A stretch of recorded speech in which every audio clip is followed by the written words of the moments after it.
नमस्कार साथियों, ओजेएस एकेडमी में आप सभी का स्वागत है।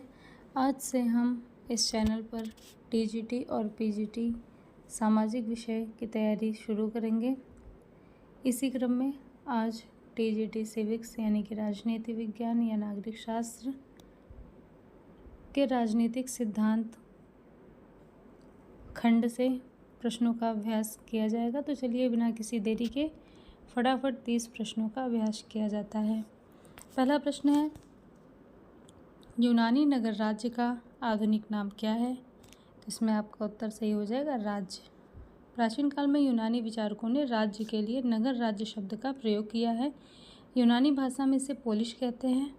आधुनिक संदर्भ में राज्य शब्द का प्रयोग सर्वप्रथम इटली के राजनीतिक विचारक मैकियावेली ने 16वीं शताब्दी के आरंभ में अपनी पुस्तक द प्रिंस में किया, जिसका अनुवाद द स्टेट होता है। अगला प्रश्न है, शहर राज्य यह शब्द सामान्यतः किससे संबंधित है? शहर राज्य को इंग्लिश में लिखते हैं सिटी स्टेट, तो यह भी ग्रीस यानी कि यूनानी राज्य से संबंधित है। पोलिश का मतलब क्या होता है? पोलिश का भी मतलब सिटी स्टेट होता है। पोलिश शब्द का संबंध किससे है? वही क्वेश्चन कई तरीके से आया है। नगर राज्य से संबंधित है। पॉलिटिक्स शब्द की उत्पत्ति पोलिश से हुई है, जो कि किस भाषा का शब्द है? यूनानी शब्द है। निम्न में से कौन सा समुच्चय राजनीति विज्ञान के विषय क्षेत्र को परिभाषित करता है? तो चारों विकल्पों में से विकल्प डी, राज्य, मूल्य, सरकार, निर्णय निर्माण और राजनीतिक दल, यह राजनीति विज्ञान के विषय क्षेत्र को परिभाषित करते हैं। अगला प्रश्न है, निम्नलिखित में से कौन सा एक राजनीति विज्ञान के आधुनिक उपागम के अध्ययन का क्षेत्र है? तो लोक जीवन जो है वह राजनीति विज्ञान की। अगले प्रश्न की तरफ बढ़ते हैं, निम्नलिखित में से कौन सा आधुनिक राजनीतिक विज्ञान का लक्षण नहीं है? तो आधुनिक राजनीति विज्ञान का लक्षण नहीं है, वह है मूल्य प्रधान अध्ययन। मूल्य प्रधान अध्ययन यह प्राचीन राजनीति विज्ञान के अध्ययन का विषय था। अगला है राजनीति विज्ञान, इसकी एक शाखा है। तो राजनीति विज्ञान किसकी शाखा है? समाज विज्ञान की। समाज विज्ञान यानी कि सोशल साइंस। राजनीति विज्ञान समाज विज्ञान की एक शाखा है। विकल्प डी सही हो जाएगा। राजनीति विज्ञान इससे संबंधित है। राजनीतिक सत्ता, आर्थिक सत्ता, सामाजिक सत्ता या सांस्कृतिक सत्ता। तो राजनीति विज्ञान जैसा कि इसके नाम से स्पष्ट है, राजनीतिक सत्ता से संबंधित है। निम्नलिखित कथनों पर विचार कीजिए और दिए गए कूट से सही उत्तर का चयन कीजिए। राजनीति विज्ञान राजनीति का व्यवस्थात्मक अध्ययन है। यह सैद्धांतिक और शोधपरक है। यह पूर्णतः वैज्ञानिक और पूर्णतः नैतिकतावादी है। यदि इसे अच्छा राजनीति विज्ञान होना है तो इसे दर्शनात्मक और वैज्ञानिक होना है।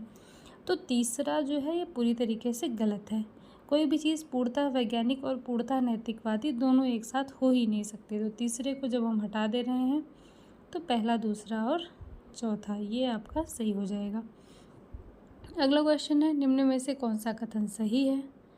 तो राजनीतिक सिद्धांत लोकतंत्र का निर्माण करता है, ये सही हो जाएगा। राजनीतिक विकास लोकतंत्र का निर्माण करता है। निम्नलिखित में से कौन सा राजनीतिक शास्त्री राजनीतिक विकास की अवधारणा से संबंधित है? तो यह है इल्चमैन। एडवर्ड शील्स के अनुसार राजनीतिक विकास को मापा जाना चाहिए देश की राजनीतिक संस्थाओं से, देश के अंतर्राष्ट्रीय संस्थाओं से, देश के आर्थिक विकास के, या देश के आर्थिक और साथ में सामाजिक विकास से। तो एडवर्ड शील्स के अनुसार राजनीतिक विकास को नापा जाता है देश की राजनीतिक संस्थाओं से। तो ऑप्शन ए सही हो जाएगा। उत्पत्ति की दृष्टि से कौन सा सामाजिक विज्ञान राजनीति विज्ञान से पूर्व का है? तो ये हो जाएगा आपका दर्शन शास्त्र। दर्शन शास्त्र को सभी सामाजिक विज्ञानों का जनक होने का श्रेय प्राप्त है। राजनीति विज्ञान का उद्भव भी किससे हुआ है? दर्शन शास्त्र से हुआ है। पॉलिटिक्स शब्द की उत्पत्ति पोलिश शब्द से हुई है, जो निम्न में से किस भाषा से लिया गया है? तो इसको हम लोगों ने पहले भी देखा था। पॉलिटिक्स शब्द की उत्पत्ति किस भाषा से हुई है? यूनानी भाषा से। राजनीति शब्द की उत्पत्ति पोलिश शब्द से हुई है, यह भी ग्रीक यानी कि यूनानी भाषा है। आधुनिक राजनीतिक सिद्धांत के प्रमुख समर्थक कौन है? Charles Merriam, Harold Lasswell, David Easton. तो ये तीनों जो है ये कौन से चिंतक हैं? आधुनिक राजनीतिक सिद्धांत के प्रमुख समर्थक हैं। राजनीति विज्ञान का संबंध राज्य तथा उसके साधन सरकार से है। तो राजनीति विज्ञान की यह परिभाषा किसने दी है?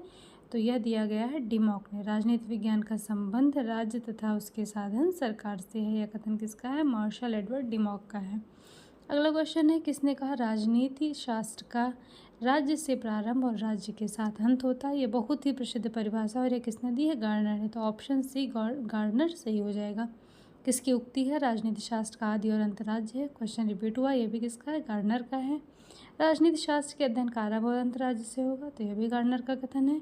राजनीति विज्ञान का आरंभ अंत राज्य, गार्नर। ये क्वेश्चन आप देखिए अलग अलग परीक्षाओं में पूछा गया है, पीजीटी, टीजीटी, जीआईसी सभी में पूछा गया है, तो यह गार्नर का कथन होता जाएगा। राजनीति विज्ञान के अंतर्गत राज्य तथा सरकार का अध्ययन किया जाता है, किसका कथन है? गिलक्राइस्ट का अध्ययन है, या अभी इसके पहले भी हमने ये परिभाषा देखी थी। अगला क्वेश्चन है, निम्न में से किस राजनीति विज्ञान को शक्ति का विज्ञान की, किसने राजनीति विज्ञान को शक्ति के विज्ञान के रूप में परिभाषित किया? तो यह है लास्की।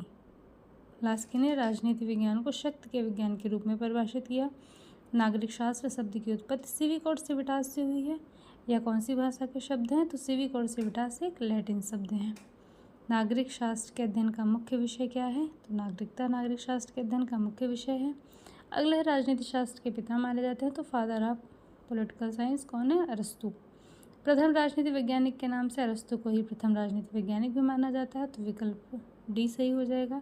राजनीति विज्ञान को स्वतंत्र विज्ञान का रूप निम्न में से किस विचारक ने दिया? तो राजनीति विज्ञान को स्वतंत्र विज्ञान का रूप दिया अरस्तु ने। किस विचारक ने राजनीति विज्ञान को श्रेष्ठतम विज्ञान की संज्ञा दी? तो इसमें भी अरस्तु सही हो जाएंगे। राजनीति शास्त्र का पिता किसे कहा जाता है? यह भी अरस्तु हो जाएंगे। तो इस प्रकार से आज आपके 33 प्रश्न पूर्ण हुए। इससे आगे के प्रश्नों को हम अगले वीडियो में देखेंगे। अगर आप इससे संबंधित डिटेल वीडियो चाहते हैं तो भी आप कमेंट सेक्शन में बताइए, तो आपकी पूरी क्लासेस ली जाएंगी डिटेल में। यह भी एक प्रैक्टिस सेट है रिवीजन के लिए, क्विक रिवीजन करते रहिए। धन्यवाद।